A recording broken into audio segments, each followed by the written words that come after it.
सरकारी कर्मचारियों के लिए एक ऐतिहासिक दिन है। केंद्रीय मंत्रिमंडल ने 8वें वेतन आयोग के गठन को आधिकारिक रूप से मंजूरी दे दी है।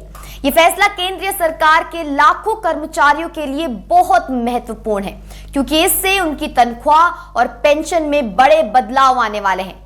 मंत्रिमंडल ने न केवल 8वें वेतन आयोग की स्थापना को मंजूरी दी है, बल्कि इसके कार्य क्षेत्र यानी कि टर्म ऑफ रेफरेंस को भी अंतिम रूप दे दिया है।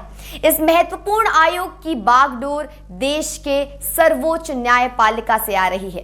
सेवानिवृत्त सुप्रीम कोर्ट न्यायाधीश रंजना प्रकाश देसाई को 8वें वेतन आयोग के अध्यक्ष के रूप में नियुक्त किया गया है। न्यायाधीश देसाई को इस जिम्मेदारी का काम सौंपना एक बहुत बड़ा फैसला है, क्योंकि ये सुनिश्चित करता है कि आयोग के सिफारिशें निष्पक्ष और संवैधानिक रूप से सही होंगी। न्यायाधीश देसाई की नियुक्ति से लाखों सरकारी कर्मचारी और पेंशन भोगी को विश्वास है कि उनके अधिकारों की रक्षा की जाएगी। अब सवाल ये उठता है कि 8वां वेतन आयोग अपनी रिपोर्ट कब तक पेश करेगा। सरकार ने स्पष्ट किया है कि 8वें वेतन आयोग को 18 महीनों के भीतर अपनी सिफारिशें प्रस्तुत करनी होगी।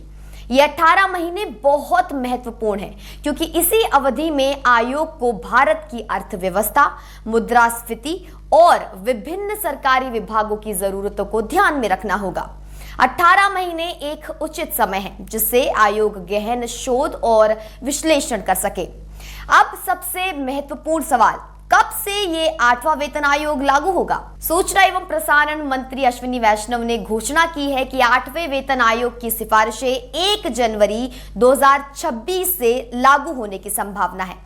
इसका मतलब है कि नए साल के पहले दिन से ही केंद्रीय कर्मचारियों को नई तनख्वाह प्रणाली मिल सकती है। ये तारीख 1 जनवरी इसलिए भी महत्वपूर्ण है, क्योंकि परंपरागत रूप से भारत में वेतन आयोगों की सिफारिशें नए साल या नए वित्तीय वर्ष से ही लागू की जाती हैं।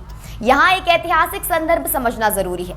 7वां वेतन आयोग 1 जनवरी 2016 को लागू हुआ था।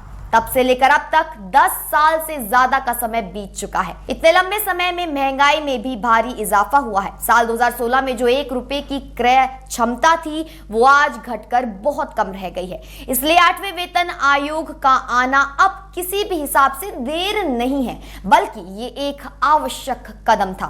लाखों सरकारी कर्मचारी ये जानना चाहते हैं कि उनकी तनख्वाह में कितनी बढ़ोतरी होगी।